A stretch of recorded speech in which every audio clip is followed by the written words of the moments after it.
Hello' student friends, লাভ লোকচান অৰ্থাৎ profit and loss বিষয়টোৰ লগত জড়িত প্ৰশ্নবোৰ সমাধানৰ বাবে প্ৰয়োজনীয় কনচেপ্ট ক্লিয়াৰ হোৱাকৈ ক্লাছ 9ৰ পাঠ্যক্ৰমৰ এক্সাৰচাইজ R2ত থকা প্ৰশ্ন সমাধানৰ লগত ৰিলেটেড কৰি সকলোৰে বাবে সহজে টপিকটো বুজিব পৰাকৈ আজি এই ভিডিঅ'টো প্ৰস্তুত কৰিছোঁ। প্ৰফিট এণ্ড লছ টপিকটোৰ লগত জড়িত কুৱেশ্যন বিভিন্ন কম্পিটিটিভ এক্সামত অহা দেখিছোঁ আৰু তাৰে কেইটামান কুৱেশ্যনৰ শ্বৰ্ট ট্ৰিক্সৰ দ্বাৰা সমাধানৰ বিষয়েও এই ভিডিঅ'টোৰ ছেকেণ্ড পাৰ্টত আলোচনা কৰিম। গতিকে সকলোকে স্বাগতম জনাইছোঁ আৰু লগতে ভিডিঅ'টো চাই যদি উপকৃত হৈছোঁ বুলি ভবা লাইক, শ্বেয়াৰ আৰু ছাবস্ক্ৰাইবৰ আশা কৰিছোঁ। ধৰি লোৱা আমি এজনী ছাগলী কিনিবলৈ বজাৰলৈ গৈছোঁ। বজাৰত গৈ আমি এজনী ছাগলী পচন্দ কৰি তাৰ বেপাৰীৰ পৰা মই এই ছাগলীজনী 1000 টকাত ক্ৰয় কৰিলোঁ, অৰ্থাৎ ইয়াক মই 1000 টকাত কিনিলোঁ। এই 1000 টকাত কিনি অনা ছাগলীজনী কিবা সমস্যাৰ কাৰণে আকৌ মই কেইদিনমানৰ পাছত বজাৰলৈ বিক্ৰী কৰিবলৈ লৈ গ'লোঁ। বজাৰত বিক্ৰী কৰিবলৈ নি মই এইবাৰ ছাগলীজনী বজাৰত বিক্ৰী কৰিলোঁ 1200 টকাত। মই ছাগলীজনী কিনি আনিছিলোঁ 1000 টকাত আৰু মই তাক বিক্ৰী কৰিলোঁগৈ 1200 টকাত। অৰ্থাৎ মই যিমান দামত কিনি আনিছিলোঁ তাতকৈ মই বেছি দামত তাক বিক্ৰী কৰিলোঁ। অৰ্থাৎ ইয়াতে যদি মই চাওঁ, ইয়াতে কিনা মূল্যটো হৈছে 1000 টকা আৰু মই তাক বিক্ৰী কৰিলোঁগৈ 1200 টকাত। ইয়াতে কিনা মূল্যতকৈ বিক্ৰী মূল্যটো বেছি হৈ আছে। এতিয়া কিনা মূল্যতকৈ যদি বিক্ৰী মূল্যটো বেছি হয় তেতিয়া আমাৰ লাভ হয় বুলি কয়। লাভ হয় আমাৰ, যে আমি কিনা যিমান টকা ইনভেষ্ট কৰিলোঁ তাতকৈ মই বেছি টকা পালোঁ, অৰ্থাৎ আমাৰ লাভ হৈছে। যেতিয়া আমাৰ বিক্ৰী মূল্য বেছি হ'ব তেতিয়া আমাৰ লাভ হ'ব। তো ইয়াতে আমাৰ লাভ কিমান হৈছে কেনেকৈ গম পাম? যে যিটো বিক্ৰী মূল্য আছিল, যিটো ডাঙৰটো মই সৰুটো বিক্ৰী কৰি দিম। তো কিমান পালোঁ আমি ইয়াতে? ডাঙৰটোৰ পৰা সৰুটো বিক্ৰী কৰিলে আমি 200 টকা পাম, অৰ্থাৎ আমাৰ লাভ ইয়াতে 200 টকা হৈছে। তো আমি আকৌ তেনেকৈ কৰিব পাৰিম যে লাভ প্ৰফিট, ইয়াতে SP বুলি বুজাইছোঁ চেলিং প্ৰাইচ SP, আৰু CP বুজাইছোঁ কষ্ট প্ৰাইচ মানে কিনা মূল্য। এতিয়া বিক্ৰী মূল্যৰ পৰা কিনা মূল্যটো বিক্ৰী কৰি দিলে আমি তাৰ লাভটো পাই যাম। এতিয়া ইয়াতে বিক্ৰী মূল্য 1200 টকা আছিলে আৰু কিনা মূল্য 1000 টকা আছিলে, গতিকে 1200 টকাৰ পৰা 1000 টকা বিক্ৰী কৰি দিলে মই 200 টকা পাম, অৰ্থাৎ 200 টকাটো মোৰ ইয়াতে লাভ হৈছে। ধৰি লোৱা কথাটো এবাৰ এনেকুৱা যে মই 1000 টকাত ছাগলীজনী কিনি আনিলোঁ ঠিকেই, কিন্তু কেইদিনমানৰ পাছত যেতিয়া মই ইয়াক বিক্ৰী কৰিবলৈ লৈ গ'লোঁ, এইবাৰ মই তাৰ 1000 টকাতকৈ কম টকাহে পালোঁ, অৰ্থাৎ মই 850 টকাহে ধৰি লওক পালোঁ। তেতিয়া মই যিমান টকা ইয়াত ইনভেষ্ট কৰিছিলোঁ মই তাতকৈ কম টকা পাইছোঁ। অৰ্থাৎ যদি মই কম টকা পাইছোঁ মোৰ লোকচান হৈছে। যেতিয়া কিনা দামতকৈ বিক্ৰী দামটো কম হ'ব তেতিয়া আমাৰ কি হ'ব? লোকচান হ'ব। যেতিয়া আমাৰ কিনা দামটো বেছি হ'ব, বিক্ৰী মূল্যটো কম হ'ব, আমাৰ লোকচান অৰ্থাৎ লছ হ'ব। এতিয়া আমি কিমান লছ হ'ব? ইয়াতে আমাৰ লছ হৈছে কেনেকৈ গম পাম? 1000 টকাৰ পৰা যদি মই এই 850 টকাটো যদি বিক্ৰী কৰি দিওঁ তেতিয়া মোৰ কিমান লোকচান হ'ল সেইটো ওলাই যাব। অৰ্থাৎ মই কিনা দামৰ পৰা যদি বিক্ৰী দামটো বিক্ৰী কৰি দিওঁ তেতিয়া মোৰ লোকচানটো ওলাব। লোকচানৰ ক্ষেত্ৰত কি হ'ব? সদায় কিনা দামটো বেছি হ'ব আৰু বিক্ৰী দামটো কম হ'ব। লোকচান লছ। ইয়াতে CP মানে কষ্ট প্ৰাইচ, SP মানে হৈছে চেলিং প্ৰাইচ। তো ইয়াতে মই কষ্ট প্ৰাইচটো কিমান আছিলে? 1000 টকা আৰু চেলিং প্ৰাইচটো আছিলে ইয়াতে 850 টকা। দুইটা বিক্ৰী কৰি দিলে মই কিমান পাই যাম? 150 টকা। অৰ্থাৎ এই 150 টকাটো মোৰ লোকচান হ'ল। এই ঘটনা দুটাৰ পৰা আমি কি শব্দ শিকিলোঁ? ইয়াতে আমি শিকিলোঁ কিনা দাম, বিক্ৰী দাম, লোকচান। ইয়াৰ আগৰটোত আমি পালোঁ লাভ। অৰ্থাৎ আমি মেইনলি ইয়াতে 4টা শব্দ শিকিলোঁ। কিনা দাম, যাক ইংৰাজীত কোৱা হয় কষ্ট প্ৰাইচ। বিক্ৰী দাম, যাক আমি ইংৰাজীত কোৱা হয় চেলিং প্ৰাইচ। লাভ অৰ্থাৎ প্ৰফিট। লোকচান অৰ্থাৎ লছ। যেতিয়া আমি প্ৰফিট উলিয়াম, প্ৰফিটত কি হয়? বিক্ৰী দামৰ পৰা আমি কিনা দামটো বিক্ৰী কৰিব লাগিব। লাভত সদায় আমাৰ বিক্ৰী দামটো ডাঙৰ হ'ব, কিনা দামটো কম হ'ব, গতিকে আমাৰ লাভ হ'ব। বিক্ৰী দামৰ পৰা যদি মই কিনা দামটো ডিক কৰি দিওঁ তেতিয়া আমাৰ প্ৰফিট হ'ব। আৰু যেতিয়া লোকচান হয়, লোকচানত কি হ'ব? কিনা দামটো ডাঙৰ হ'ব, বিক্ৰী দামটো সৰু হ'ব। তেতিয়া কিনা দামৰ পৰা বিক্ৰী দামটো বিক্ৰী কৰি দিলে আমি লোকচানটো পাই যাম। এনেকৈ আমি লাভ আৰু লোকচান নিৰ্ণয় কৰিব পাৰিম। এতিয়া আহাচোন আমি ক্লাছ 9ত থকা এটা প্ৰশ্ন সমাধান কৰিবলৈ যত্ন কৰোঁ। ক্লাছ 9ৰ এক্সাৰচাইজ R2ত এটা প্ৰশ্ন আছে। এটা বস্তুৰ কিনা দাম 2100 টকা, 10% লাভত বিক্ৰী হ'লে বস্তুটোৰ বেচা দাম কিমান? ইয়াতে আমাক বেচা দাম সুধিছে। ইয়াতে শতাংশত এটা বস্তু আহিছে, এইটো 10% লাভত।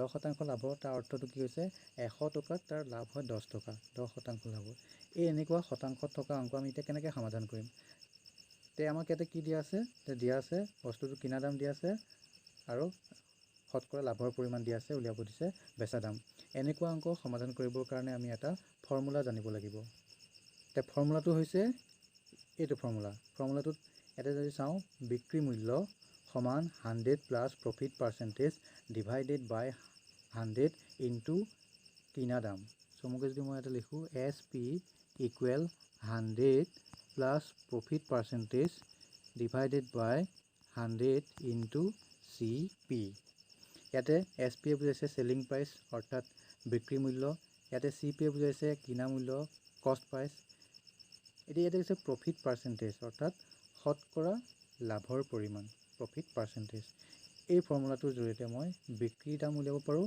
বা কিনা দামো ইয়াতে উলিয়াব পাৰিম আমাক প্ৰশ্ন অনুসাৰে কি উলিয়াব দিছে সেইমতে আমি ইয়াত মান পাতি পেলাই উলিয়াব পাৰিম এতিয়া ইয়াতে যদি আমি চাওঁ আমাক কি দিয়া আছে আমাক ইয়াতে দিয়া আছে কিনা দাম আৰু লাভৰ শতকৰা পৰিমাণ দিয়া আছে উলিয়াব লাগে বিক্ৰী মূল্য অৰ্থাৎ আমি ইয়াতে SP উলিয়াব লাগে তেতিয়া ইয়াতে যদি মই মান পাতোঁ SP ইকুৱেল কি হ'ব বাৰু তেতিয়া ইয়াতে যদি মান পাতোঁ 100 প্লাছ প্ৰফিট পাৰ্চেণ্টেজ ইয়াতে দিছে 10 তলত আছে 100 ইনটু কিনা দাম দাম ইয়াত আছে 2100 ইয়াতে 1000 কাটা যাব ওপৰত 100 প্লাছ 10 হ'লে 110 হ'ব ইনটু 21 ইকুৱেল আমি পাই যাম 2310 অৰ্থাৎ ইয়াতে মই SP অৰ্থাৎ বিক্ৰী মূল্য পালোঁ 2310 টকা ইয়াতে আমাক বেচা দামটো উলিয়াব দিছিল বিক্ৰী দাম তে ইয়াতে বহীত আমি কেনেকৈ পাতিম তাক বহীত এনেকৈ পাতিম যে দিয়া আছে কিনা দাম 2100 টকা লাভ ইমান বিক্ৰী উলিয়াব লাগে তে ইয়াৰ তলতে এইখিনি পাতি দিলে হ'ল এইখিনি তে তোমালোকে স্ক্ৰীনশ্বট এটা মাৰি লোৱা তেতিয়া বহীত পাতিবলৈ সুবিধা হ'ব এতিয়া আমি এই অংকটো সমাধান কৰোঁতে যিটো ফৰ্মুলা এপ্লাই কৰিলোঁ ফৰ্মুলাটো হৈছে এইটো যে বিক্ৰী দাম equal 100 plus profit percentage divided by 100 into কিনা দাম এই ফৰ্মুলাটো আমি কেনেকৈ পালোঁ এতিয়া তাক আমি আলোচনা এই ফৰ্মুলাটো কেনেকৈ পালোঁ তাক নিৰ্ণয় কৰিবৰ কাৰণে আমি প্ৰথমতে লাভটো কেনেকৈ উলিয়াব লাগে আমি জানিব লাগিব লাভ উলিয়াবলৈ আমি কি কৰিব লাগিব বিক্ৰী মূল্যৰ পৰা কিনা মূল্যটো বিয়োগ কৰিব লাগিব তেতিয়া আমি প্ৰফিটটো পাম এতিয়া আমি প্ৰফিটৰ শতকৰা পৰিমাণটো উলিয়াম প্ৰফিটৰ শতকৰা পৰিমাণটো কেনেকৈ উলিয়াম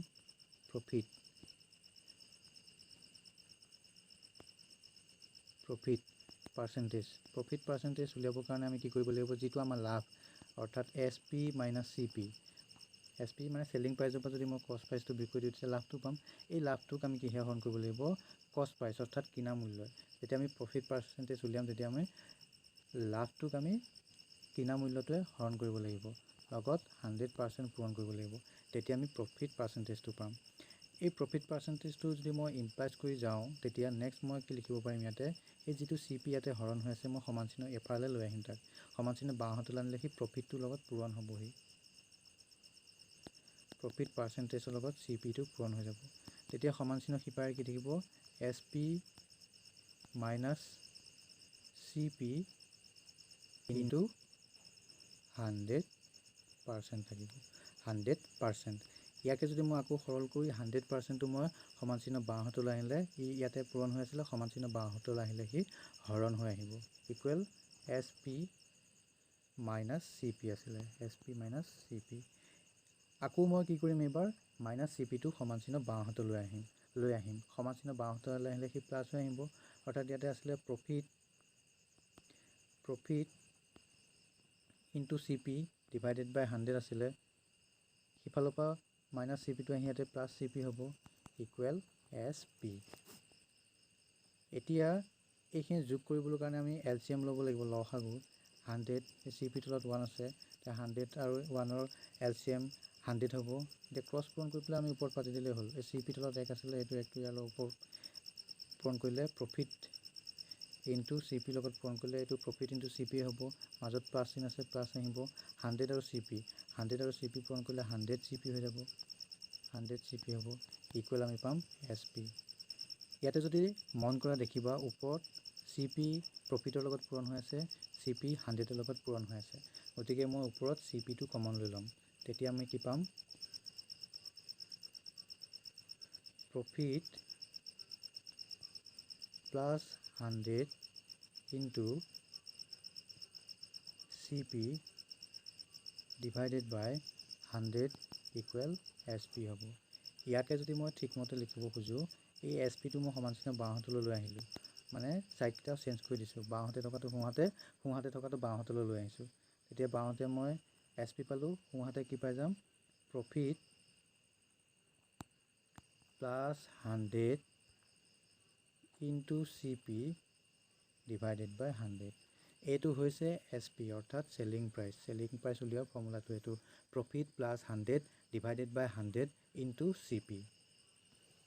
ধৰি লওক তোমাক CP লাগে, এতিয়া মই SP উলিয়ালোঁ, CP লাগে। CP উলিয়াবলৈ সহজ তেনে, এইটো যদি ফৰ্মুলা মুখস্থ থাকে CPটো সহজে উলিয়াব পাৰিবা। ইয়াতে যিটো প্ৰফিট প্লাছ 100 বাই 100 আছে তাক উল্টাই দিবা। উল্টাই দিলে কি হ'ব, ওপৰত 100 হ'ব, তলত 100 প্লাছ প্ৰফিট আহি যাব, 100 প্লাছ প্ৰফিট ইনটু ইয়াতে CP আছিলে, ইয়াতে SP কৰি দিবা। অৰ্থাৎ কি পাই যাবা, CP equal 100 divided by 100 plus profit into SP। ইয়াতে চেলিং প্ৰাইচ আৰু এইটো কষ্ট প্ৰাইচ। অৰ্থাৎ চেলিং প্ৰাইচ উলিয়াবলৈ আমি ফৰ্মুলাটো কি পালোঁ, 100 plus profit divided by 100 into CP।